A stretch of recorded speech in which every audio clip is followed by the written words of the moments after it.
రేపు రాబోయే పార్లమెంట్ ఎన్నికల్లో నేను సవాలు విసురుతున్నా.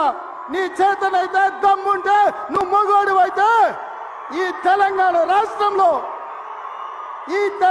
రాష్ట్రంలో బిడ్డ ఒక్క సీటు గెలిచి చూపించు. నీ అయ్యా నువ్వు వస్తావో నీ అయ్య వస్తాడో మా కార్యకర్తలు చూసుకుంటారు. బిడ్డ నువ్వు అనుకుంటున్నావా అల్లాటప్పగాడని? అల్లాటప్పగాలం కాదు, అవులగాళ్ళలాక అయ్య పేరు చెప్పుకొని కుర్చీలో కూర్చోలేదు సన్నాసోడా.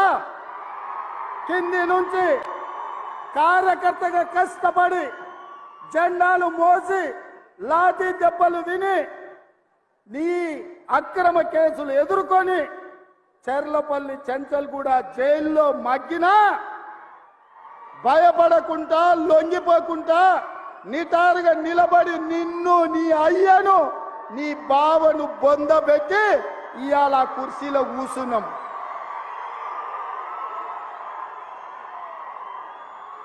ఈ కుర్చీ ఇనాం కింద వచ్చింది కాదు, ఈ కుర్చీ అయ్య పేరు చెప్తే వచ్చింది కాదు బిడ్డ.